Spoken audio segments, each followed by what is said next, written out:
Well, the Singapore Grand Prix certainly returned with some action. We haven't seen this race since 2019, before the COVID pandemic, so it was absolutely brilliant to see the Singapore Grand Prix back on the calendar. It's probably my favourite street circuit we have on the calendar. It's long, it's a very hot, humid race, it's a night race, which always looks awesome, but there's a hell of a lot that can go on because it is normally one of those races that runs to the full 2-hour time limit.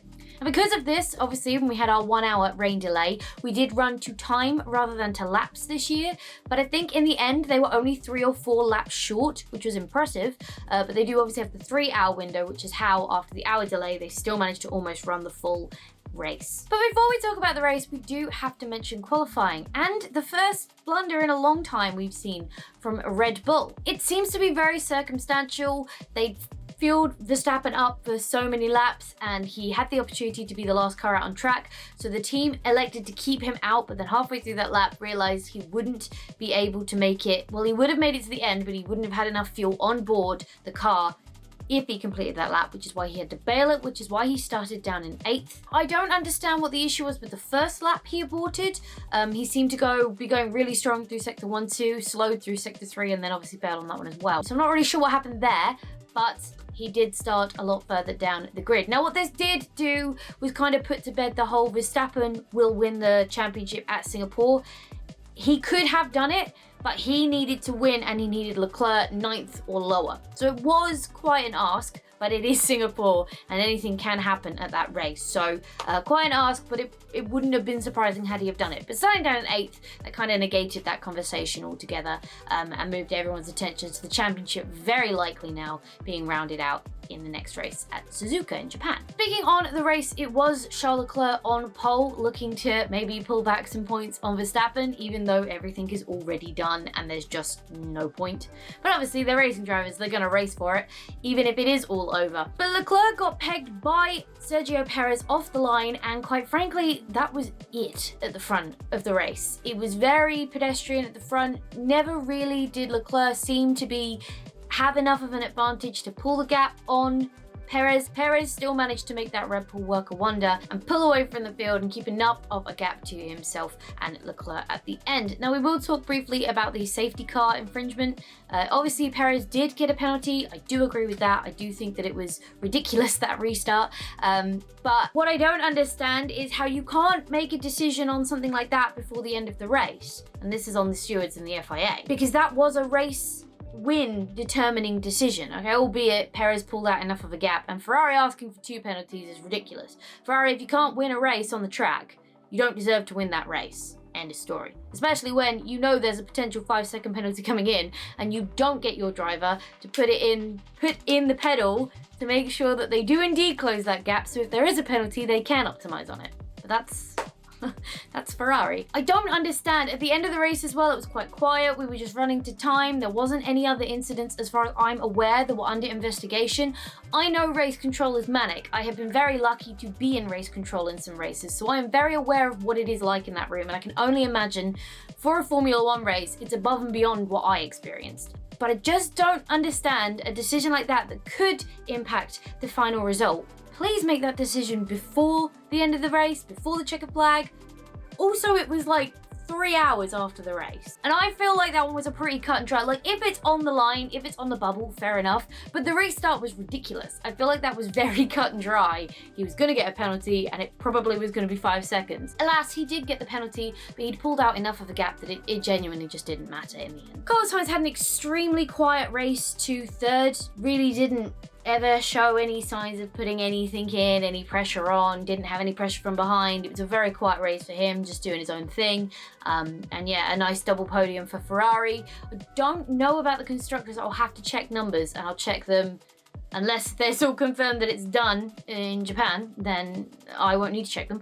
But I'll check the numbers before the next one of these, so I know after the Japanese Grand Prix where we're sitting with constructors, because I think that one must be nearly done as well, if not done already. I mean, it's not already done because you would have been told that, but it's got to be as closely nearly done as the drivers is. Overall pace is not normally that important on street circuits, and McLaren certainly optimised that with a double points finish 4th and 5th.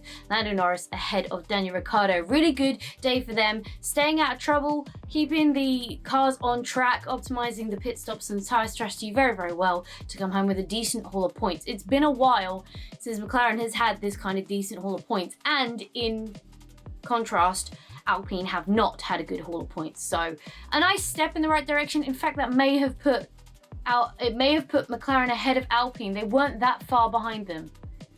If that's, I'm gonna put the Alpine and the McLaren constructors points here.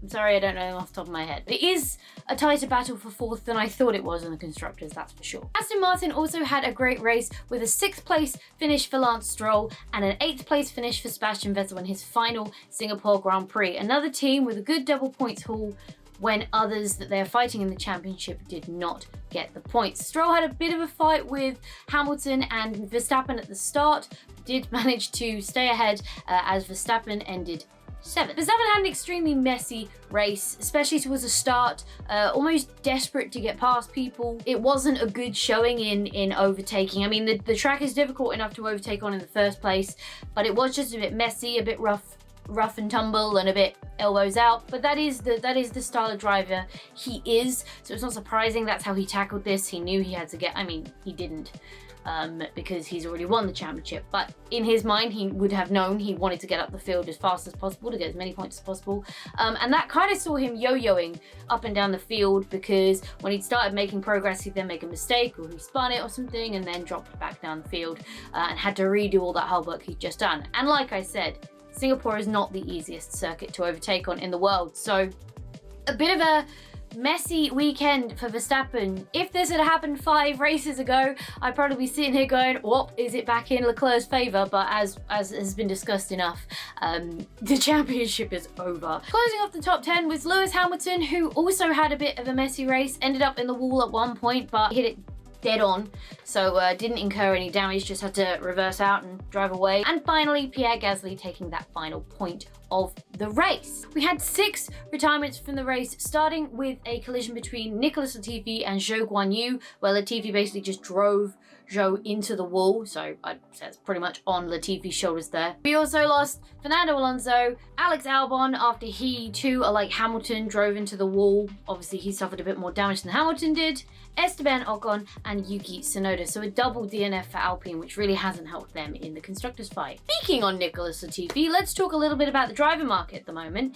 I have a sneaky suspicion the Japanese Grand Prix is going to gift us a couple of driver announcements. The Gasly to Alpine move is pretty much, like, I'm pretty confident that's been concluded. I feel like it's just waiting on Coulter Hurton. I've said that wrong and I'm so sorry, this dude had. I think it was waiting on his super license if that came through. I'm not sure if that's the case anymore. I don't know who would come into AlphaTauri if it wasn't him, but I think the Alpine move for Gasly is pretty much done. It's being talked about a lot, too much for it to just be like a speculation rumor. It's a little bit like when the Ricciardo stuff will start coming out and everyone was like, okay, fine, whatever, he's got a contract. But the more these things gain traction, the more reliable they seem to be. I don't know, but we'll see if the Japanese Grand Prix gives us with me being right there, and if the AlphaTauri drivers also announced, because I would be surprised if Red Bull let that announcement go without them being ready to have their announcement. So we shall see. But Nicholas Latifi, I can't remember when this happened, but it happened at some point recently. Nicholas Latifi has confirmed he will not be racing at Williams next year. So there is a seat at Williams next to Alex Albon for the 2023 season. I think odds on that one are Nick de Vries. He did a really good job in Italy, and really drove that car well and handled it well and handled the racing type, the type of racing well even. So I assume that might be his seat. If not, again, I have no idea who that might be. Williams might have a young driver or a junior driver they can pull up from F2, or we could have a complete curveball, or we could have Nico Hülkenberg back on the grid.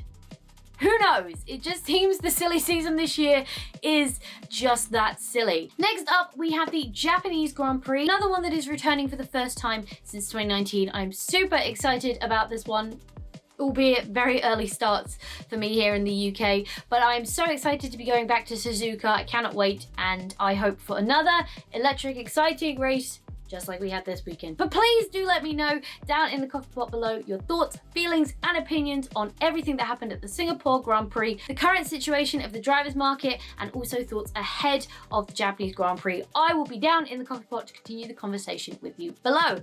But for now, thank you so much for hanging out with me today. It's been an absolute blast as always. If you enjoyed this video, go show that like button some good old-fashioned love. And if you want to support the channel, go hit subscribe and ring that bell so you don't miss next time I upload a video. Stay awesome, and I will see you all in the next video!